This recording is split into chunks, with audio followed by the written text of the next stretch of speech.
Hello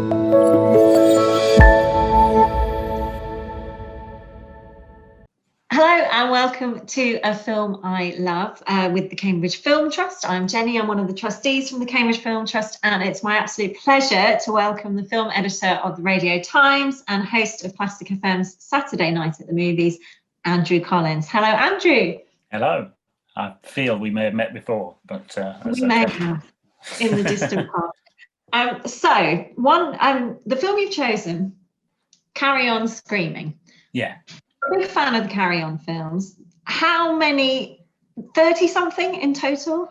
Yeah, I think there are 30, but they made a belated new one to try and take in the kind of the stars of alternative comedy like Rick Mayall and those kind of people and Keith Allen, and it just didn't work. There's something about the Carry On films for those that aren't completely au fait with them.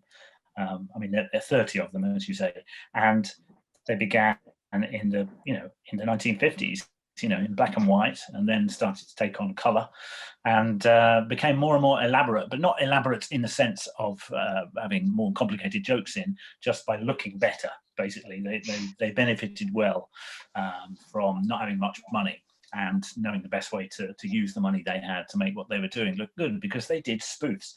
This is a group of comic actors and writers, although it was always written by outside people. The stars of these films were the stars. They are the performers. They were funny, you liked them, they had different roles to play in each one, but you recognized the same faces all the way through, so they became a team. Carry On Screaming is my favorite. It was made in 1966, and I saw it on television when I was very young, and it's the spoof of horror movies, specifically the Hammer horror movies, and it's shot just like a Hammer horror would be, and the characters in it are obviously parodies of characters that will be in a very straight-laced horror movie of the time. And I was scared of it. This is the important thing. It's in colour, and it begins with a credit sequence and a song being sung in a kind of rock and roll style, which is quite disarming, and you're looking at these woods. And at the end of the credit sequence, where all the names have come past, this huge Frankenstein monster type figure passes by the camera and goes off into the woods. And I was genuinely terrified when I saw this. I was very young and I was scared. I'd not really seen a horror movie before. So as far as I was concerned, I was watching a horror movie, and what I was actually watching was a parody of horror movies. So I was laughing and also slightly worried at the same time. So it's a very strange experience to have as a child.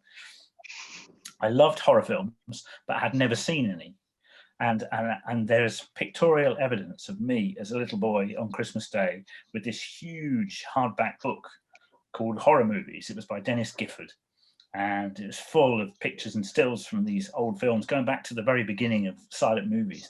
And so I had no way of seeing any of these films. We lived well before video age, so there was no way you could go and just pick one up and have a look at it. You had to wait till it was on television.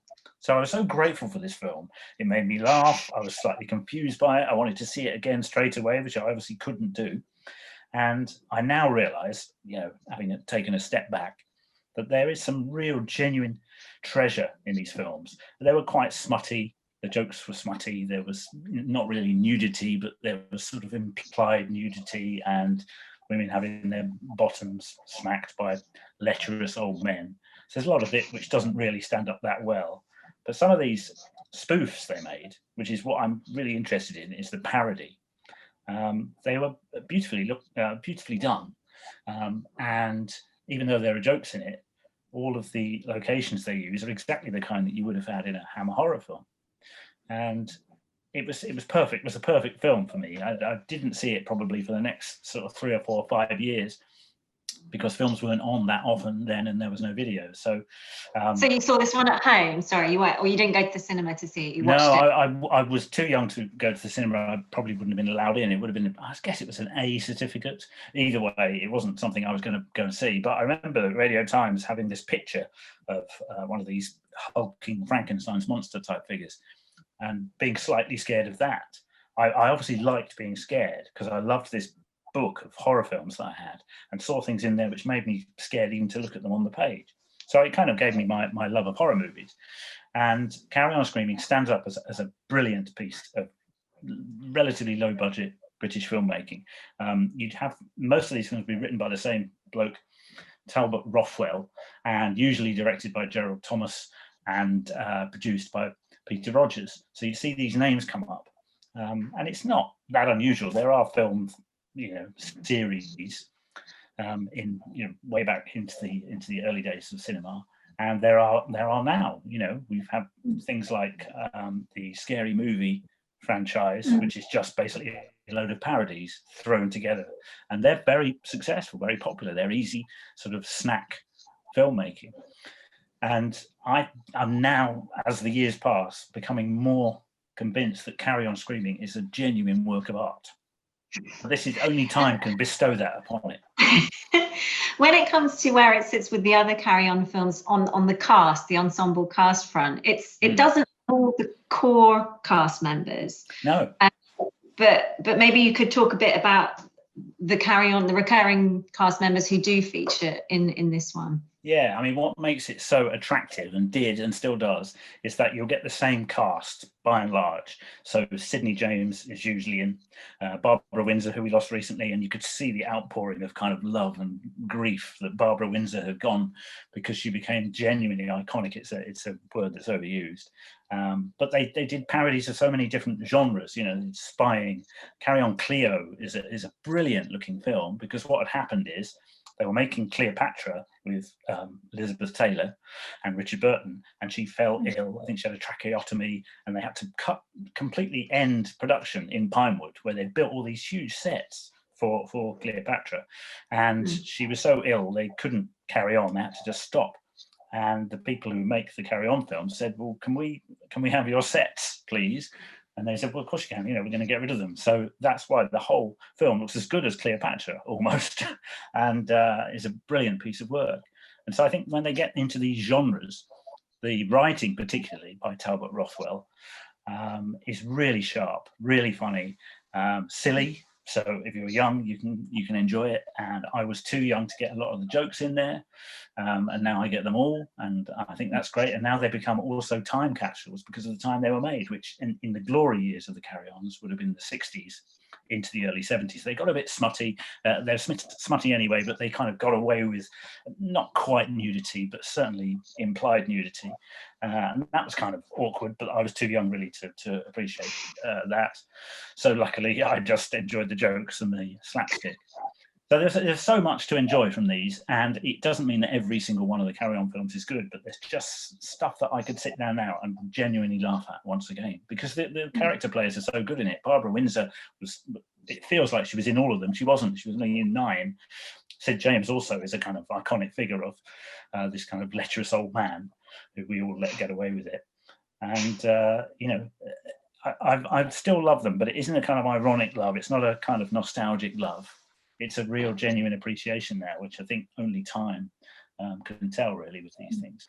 As a writer of comedy shows yourself, when it comes to parodying other sort of genres and tropes, I get the impression that you have to take it seriously, don't you? If you're wanting to ape, so in this case, aping the Hammer horror films, you need to go at it with a kind of straight face. It's the only way to do it. Yeah, that's absolutely right. It's a very serious business. One of the kind of most memorable periods of my life as a writer was when I was put together with Lee Mack, and we wrote the pilot episode of Not Going Out, and it's still going now today, as people will know. It's gone through lots of changes, but we wrote together in an office. We were put in an office and allowed to have tea and coffee and cakes and just keep writing, because we had a commission. We'd done a pilot, and we had to do the rest of the series, which would have been another 7 episodes, and we had a certain time in which to do it. So we basically go to an office every day, 2 men in an office trying to make jokes up. And Lee is an amazingly fastidious and hard-working comedian especially in terms of stuff he's writing for himself, which is what he mostly does. And what he would do, and I was involved in it every day, was that for each joke, you go, well, that's a good joke. There's a setup line. There's a punchline. that's usually that's enough. Usually we'll do another one of those. But no, he would go back and go, can we insert another line into the feed line? So get 2 jokes out of the feed line, and then 1, and maybe even another one extra for the payoff. And this is kind of against the rules of comedy. You know, there's no need to do that. You just move on to the next joke. He was absolutely fastidious about it and was superb. And so what he would do, we'd go, okay, we need a line here. I'm going to sit down over there and write 5. You're going to sit down behind your typewriter and write 5, and we'll pick our favourite each time. And it wasn't always one of his, although it generally was, let's be honest. But he did allow lots of jokes in that I came up with. And it's not a job where you sit around laughing your head off all day long, as you might imagine writing a comedy, especially a BBC One sitcom that it might be. It's an amazing experience. I'm very grateful for it. I learned a lot doing it, but it stops you thinking, well, that's a comedy film, so that's easy. Anyone can make a comedy film. Whereas if you want to make 10A, then that takes a lot more seriousness. Well, I'm not sure it does. I think you need a lot of seriousness to write a sitcom, especially one that people watch on a weekly basis. Okay, so just to wrap up, and just before hopefully people will now go to watch Carry On Screaming, what, for anyone who is about to watch it for the first time, what would you recommend that they look at? A particular scene, a particular character? What should they look out for? Well, I think it's a classic kind of haunted house movie.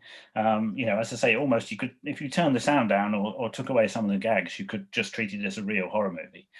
It's very brilliantly set up. It's an old house, and there's in the cellar, they're getting young ladies from the woods, taking them, these huge Frankenstein type figures, or Frankenstein's monster type figures, are taking the ladies into this kind of underground dungeon, where what they're doing is turning them into shop dummies. So these are real people being kind of fixed in wax. And there is a horror film where they did this. They nick most of them because it's a parody. So you might as well just take the real thing and make a joke of it, which would often be Kenneth Williams saying something camp, or Harry H. Corbett, who was the star of Steptoe at the time. It was the only Carry On he did. And he's brilliant. He's a henpecked husband. He's also a bit of a Sherlock Holmes kind of figure, and married to Joan Sims. And Joan Sims is he's a henpecked husband of a very forceful wife. And so these are kind of the cliches in it, but they become more important when you watch it. And then when you sit down to watch another one, so Carry On Cowboy, for instance, which is also very well made, Don't Lose Your Head, which is about the French Revolution, they're quite elaborate and quite difficult to follow if you're a kid. So I think I appreciate them now because I didn't appreciate them properly then. Andrew Collins, thank you for choosing a film you love. Thank you.